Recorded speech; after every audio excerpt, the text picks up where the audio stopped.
everyone, welcome back to another Age of Empires 4 commentary. I am Beyond, and today we do have a special guest for you, but before I introduce them, I'll introduce the players on the screen. We have, in the bottom side of the map, Valdemar 1902 as the Mongols playing in the orange. A little zoom in, because we do love the zoom is back in action.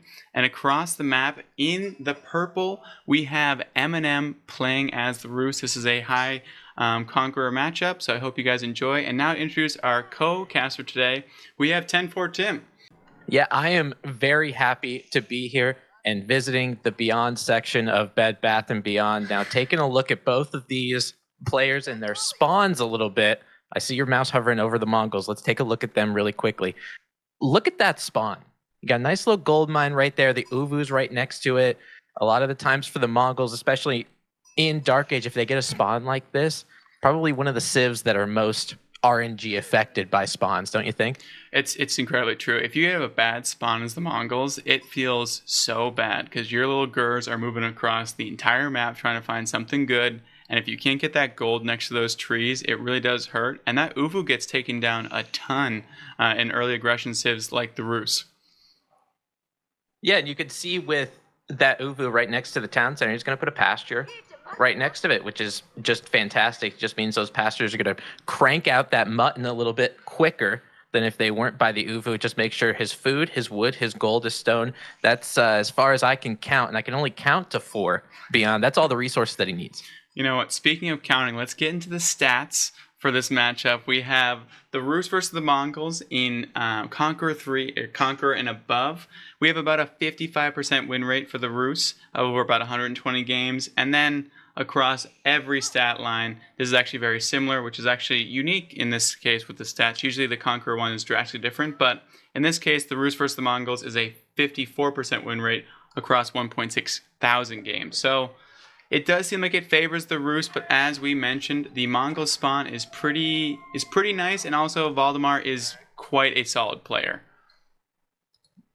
Yeah, the Rus versus Mongols probably one of the better matchups for the Rus with a civilization that's in a pretty good spot right now with this season. So with the Rus, especially in Feudal Age, this is something that the Mongols do well against the French. They'll do things like Tower Rush. In Dark Age, they'll do things like take the French off of their game because in that first 4 minutes of the game, French just wants to get the feet under them. But for Rus, however, as far as tower rushing goes, there's not really much you could do in terms of tower rushing because they're getting their gold from the deer. And you can see Eminem already has that 214 gold, so he will be going up, does have the ability to, and will with the Kremlin in a rather forward position on his base. So Valdemar doesn't have the ability when you're going against Rus to do things like disrupt the Dark Age process. Makes sure that Rus gets up to Feudal Age, make sure you can get your early knights. And with the Mongols' new changes with Keshiks versus early knights, I'm not taking the Keshiks there. No, absolutely not. The Keshiks in the Feudal Age are definitely a little bit underwhelming. They definitely hit their strength when they get that step upgrade. I will say this map is also great for Rus because the amount of wolves on the map. We've been seeing Eminem just slaughter a bunch of wolves. Oh, does lose a little donation to the lads, if you will, for the sheep there. Unfortunately, loses one of the 3 scouts. But as I was mentioning on this map, there's so many wolves, so that bounty is easy to start stacking up. We do see deer stones coming out for Valdemar, which is something a little bit unique. It's not like incredibly unique. We usually see the silver tree, but the deer stones are getting a kind of a comeback because trading on this map is obviously not that great with how the positions are of the markets. Then across, we can see that the Kremlin is in a little bit closer to the TC than I would see most Rus play. But that being said, I think it's because the Mongols do have that option for early pressure if they so want to out of the Uvu double production, and you don't want your Kremlin being canceled in the early game. Yeah, that's one of the great things that the Mongolian Empire has been able to do since season 0 of Age of Empires 4, where if he chooses to make military production and chooses to double produce something, it only means that he's getting 2 for the price of 1. It's a buy one, get one deal that the Mongolians have had for about 2 years now. So he does have the ability to conserve his resources a little bit if he wanted to do something like a fast castle while still getting the raid ability And especially the Keshiks are going to help him out in that regard too. That Khan getting a little bit cheeky, trying to find some villagers to get some arrows on, but the Kremlin has different opinions. You got to remember with that Kremlin, it does come with all of the upgrades that a wooden fortress usually would. So things like Castle Watch, things like Castle Turret. So it's a very menacing structure, and he's got it in a great place to preserve his wood line, don't you think? Yeah, one might say it's a little bit juiced of a structure at the current moment. It provides pretty much everything and also an instant zombie army to help defend. So you can go for that early 2 TCs, which we see already coming out for M&M. We see that 371 stone being collected, which we see the Rus kind of go for this classic 2 TC build. And we were mentioning in the call before, it's kind of this standard for across most civilizations at the current moment. Get that second TC, get that eco booming, and you're going to be in a good spot. Speaking of, in this section of Bed Bath & Beyond, we have made it to my channel, which means if you've made it this far into the video and you are enjoying this, and I can actually promise you more Tim in the future on this channel as well. If you are enjoying, please do subscribe to the YouTube channel. I'd really appreciate it. And if you like Tim joining as a guest, please do hit the like button. I'll only let Tim back if we get 30 likes. So that just is what it is. I can't really control much more than that, but hopefully Tim can get us 30 likes. We can go from there. Yeah, and maybe with a little bit more than 30, maybe like 50 likes or something, he will let me out of the jail cell that he has me in currently. I'm actually staying in his basement with a microphone strapped to my neck, and I'm forced to cast right now with this game in the 6.5 minute mark. Now, we got some archers for Valdemar over here near the center of the marshland where that second sacred site is, probably looking to do some damage.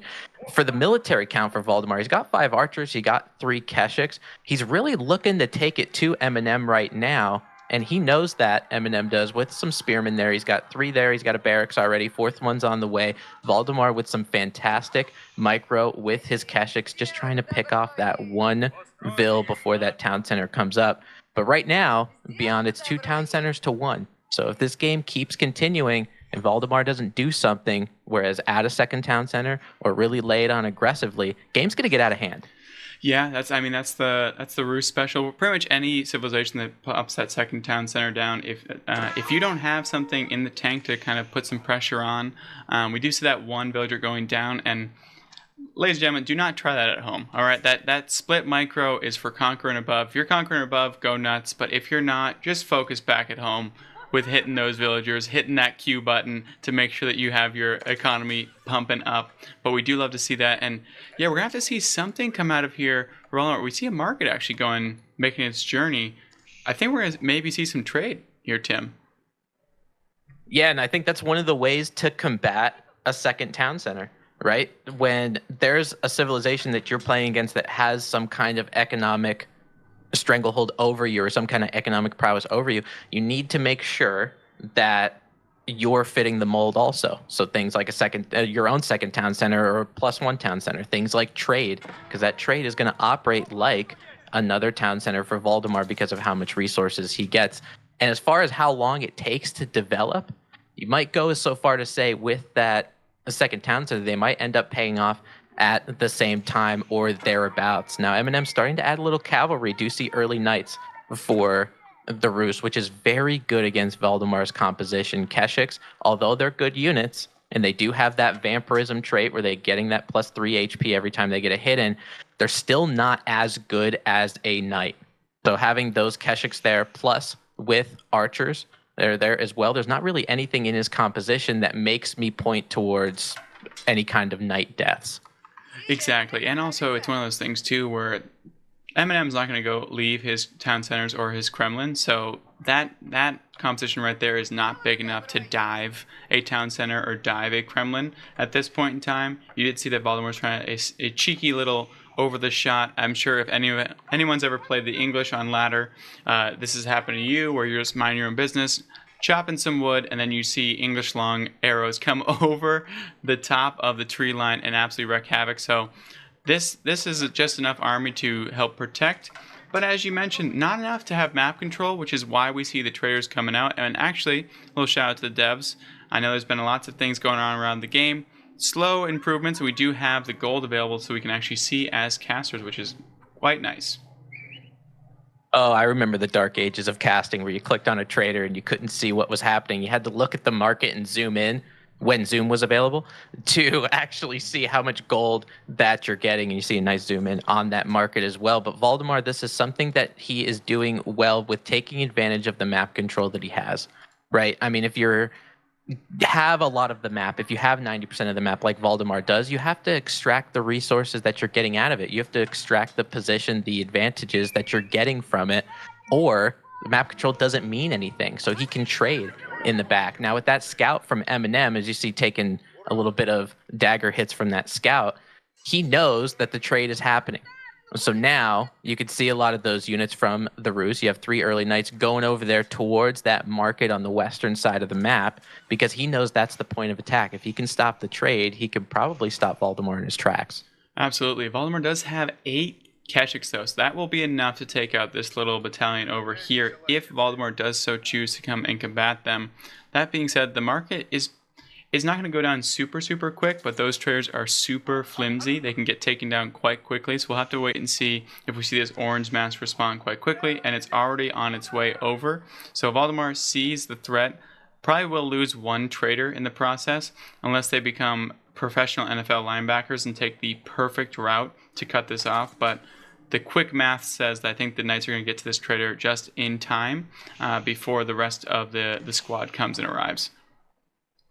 Yeah, because that's the thing about that squad that you talked about. There's a lot of archers in there. He's pulling pretty much everybody in the western direction and going south as well. It just means they're slow, but they do get there in time before a trader does go down. It's going to make those knights go in the southeastern direction. They can't even stop to kind of pick off traders just because with those 3 knights, it's not enough to sit and really take damage. But Eminem trying to get some raids over here on the north side, knowing that most of Valdemar's army is over there on the south. It means some of those villagers might get exposed. There's about 9 or 10 villagers over there trying to get some outside Gaia food resources, not from their pasture. So Eminem doing a good job of trying to raid in multiple areas. He's just coming up dry right now.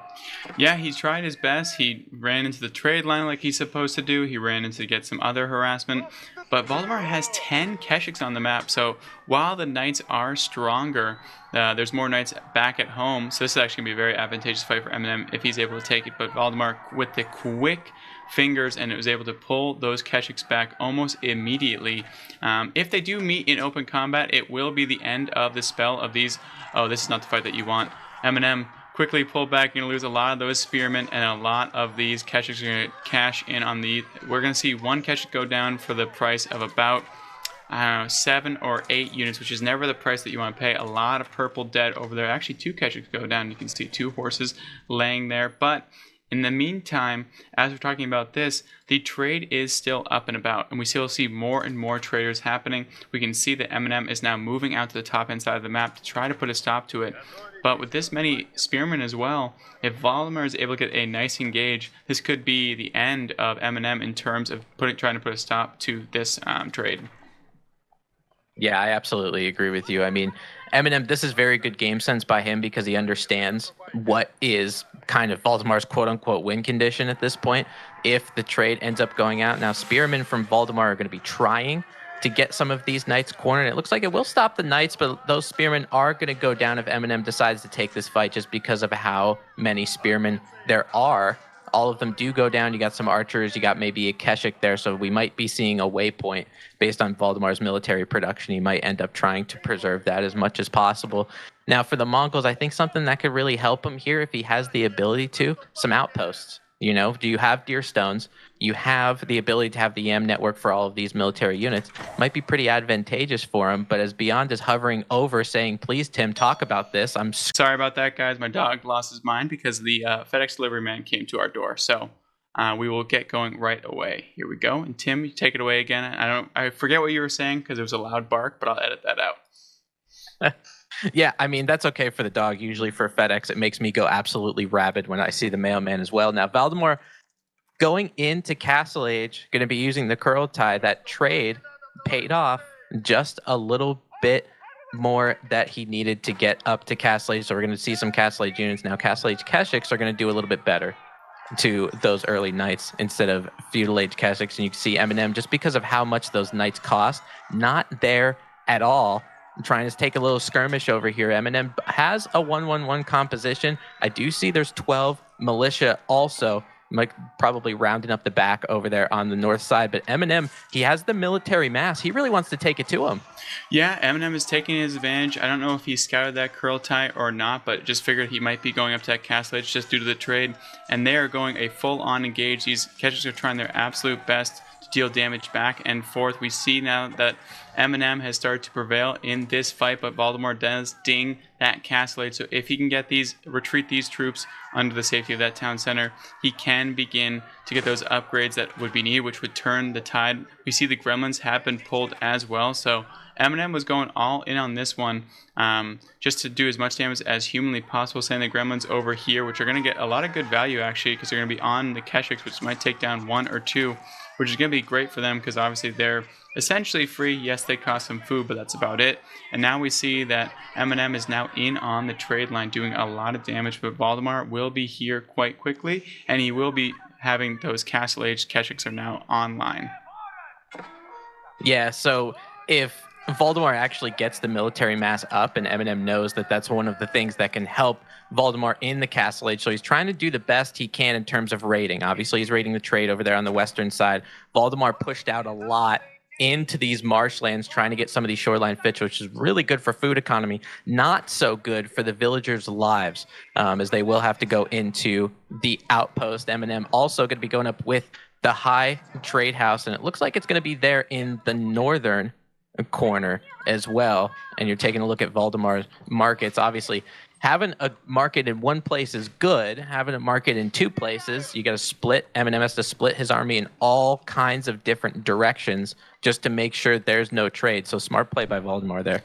No, absolutely. Why not have, when you have 1, just have 2. And we'll have to wait and see.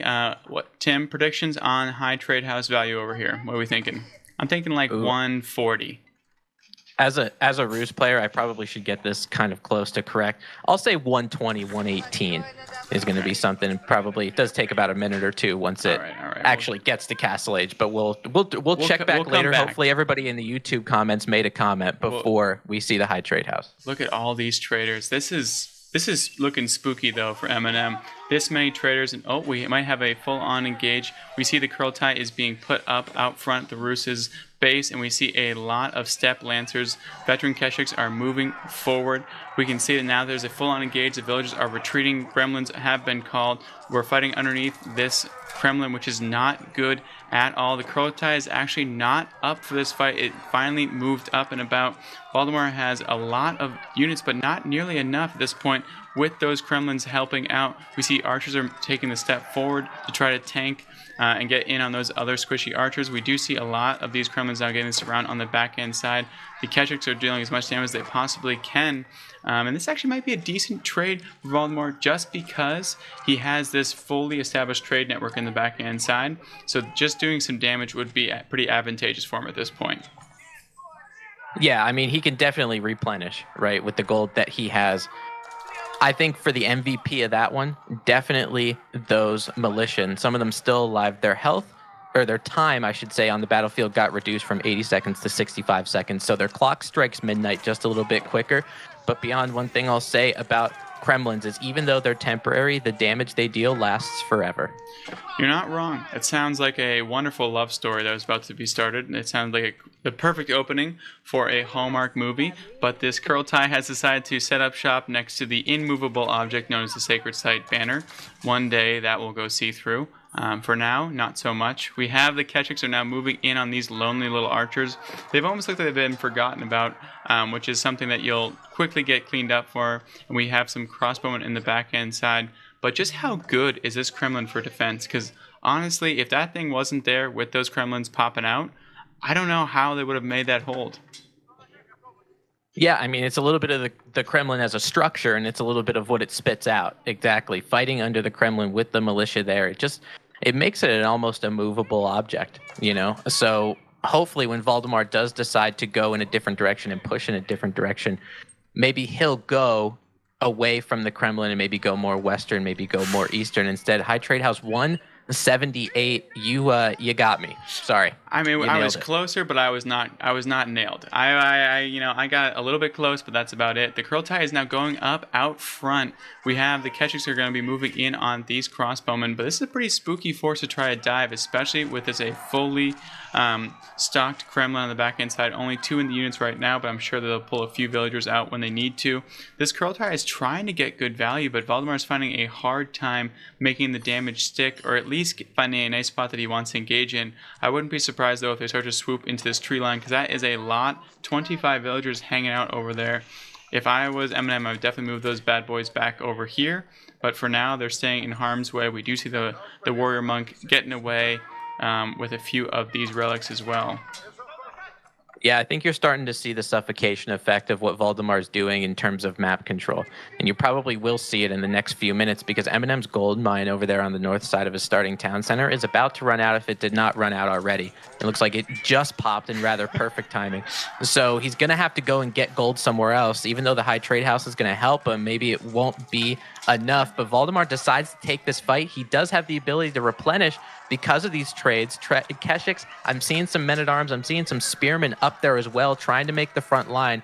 The Rus player does have a lot of ranged units in a back line. He has a little bit of siege superiority over there, too. Siege Workshop just popped out of Mangonel, and boy, did that thing get its rocks off. All the way in the back where those archers and those crossbowmen were, it looked like those rocks were heat-seeking at that point, made them back up just a little bit. Front lines out of both players pretty much absorbed each other. Looks like we only see ranged masses out of both of these guys. Now Kremlin is going to be able to hit most of that ranged mass, if not all of it. And if you don't have a front line, especially against a Kremlin, you got to get the hell out of there. Yeah, I know that Mangonel was able to be taken down by one of those Keshiks. That curl tie's healing is coming in absolutely clutch. 2 spearmen were able to essentially face tank a Mangonel for quite some time because of how much healing was going down on the back end side. We have crossbowmen trying to take down this curl tie, but as you know, archery range, anything range unit does not do anything much to those, and this full-on trait is in full effect. So Valdemar is going to continue to dive this Kremlin, and here we go yet again. We have more archers are moving in. They're trying to do as much damage as humanly possible. Another mango does pop out though. Strike 1, we might see if we can get strike 2 and 3, but this mango is finally able to push them back and gain some breathing room for Eminem. But as you mentioned, finally has to move out to this gold over here, which is definitely not in the safest position ever because it's away from that Kremlin. Yeah, absolutely. I mean, over there on the western side, obviously, without the Kremlin's range, Valdemar doing a good job with the map control that he has. Again, we talked about trade, but we're talking about sacred sites now because you have a lot of the map control. You're able to get some of those. And that middle sacred site is going to be able to get Eminem actually extending a little bit more to the western side. There was a warrior monk there on that sacred site. So it looks like it will get as a part of a Muscovite control. However, he does only have that gold mine that's a little bit forward, the high trade house at 180, that sacred site with a little bit more, those relics with a little bit more. Is it going to be enough to carry him? Is it going to be enough where Eminem needs to make a transition in terms of his army composition? It looks like he is because those barracks are pumping out men-at-arms now. Yeah, I was going to say both sides have a few sprinkled in some men-at-arms at the same time. Valdemar is actually going for horsemen, which I really like because it's going to be able to quickly take down those 2 mangonels over here and also get in on those crossbow, which will not do much damage to them as well. Eminem is sensing the same thing, but Valdemar has 26 archers as well to help take down the rest. He hasn't really lost that archer mass ever since, and as we mentioned before, in an unfortunate spot, this gold mine is able to be raided without the safety of this Kremlin. They do have to give it up. Yeah, that mining camp goes down pretty quickly. Raid bounty for the Mongolians achieved. I think that's the first one that we saw so far. Eminem getting a little cheeky over there with his mangonels. He knows he has a little bit of siege superiority. Maybe he's going to be able to take a fight and try to claw back and get some of that map control himself. We'll see if those mangonels can actually give off good shots. I don't think Valdemar's paying too much attention. Look at all of those units that ended up going down. That's a ball of Mongolian corpses. There's got to be 10 or 12 units over there. It's going to make Valdemar back up. Yeah, I mean, if anything, even if it didn't win him the game, that just bought him like 3 more minutes at least. Like there was it was looking like that was the death push from Valdemar, and those mangonel shots absolutely decimated that range mass, which was absolutely brutal. You do not want to watch that on TV over and over again. It's one of those clips on Twitter that they'll quickly censor out. But we do have an engage, which I don't know if that's what Eminem wants, does not have those mangonels set up in place, and now the Keshiks and those horsemen are in the backhand side. These mangonels are going to be pretty much useless quite quickly. They're also seemingly floating through the water at this point. But the range master is able to dodge one more time. The curl tie is going to be brought up, but it is a little bit finicky. You got to make sure that you get everything out of the way. There it goes. It's going to be going up, but this entire horse mass is going to be completely evaporating this army, and all that healing is going up, which is going to be absolutely brutal for Eminem. Yeah, I think that just shows how important it is in any kind of army composition when you have siege to have spears with it too, because Eminem did not have any. He had men-at-arms and horsemen making up the front line. It means they couldn't get back enough and do enough damage to preserve those mangonels. Didn't have the siege, has to back up. Now, military count for these players, 61 to 19. And I think this is a little bit, as far as Eminem's concerned, is beyond just waving his mouse at me again, is that he is able to go Imperial. But this is one of those instances where, as his army continues to get wiped up, I'd rather not go Imperial. I'd rather you just have used those resources in the first place. Then you probably wouldn't be here. Yeah, I think Eminem got caught in between a difficult position where he was going to go Imperial, but then decides now I need more of an army. But I think it might be a little bit too late. Valdemar is at 57 to 1 at this point for military count, and all these beautiful farms are getting absolutely dunked on. We have the veteran Khan shooting up his arrows in the middle of it. A mangonel is popping out, but it's not going to do much damage at all, especially with this many horsemen involved. Only gets one shot off. This Kremlin is completely vacated. No one wants to live there anymore. And now we have archers diving in on the wood line. In the backhand side, we have 18 villagers have been killed. This is an absolute slaughter, Tim. Oh, yeah. I mean, that wood line's gone. Any wood line that he could possibly have is gone. They're trying to run to the Kremlin to save their lives, but only 8 can fit in there. So unless they want to play musical chairs, or more of them die in the process, and it looks like 7's only there. Thing of it is, for Valdemar, his mass, his army, he's able to sit back here and beyond the production. Because of that, Eminem, he just melts into a chocolate puddle. Game goes to Valdemar.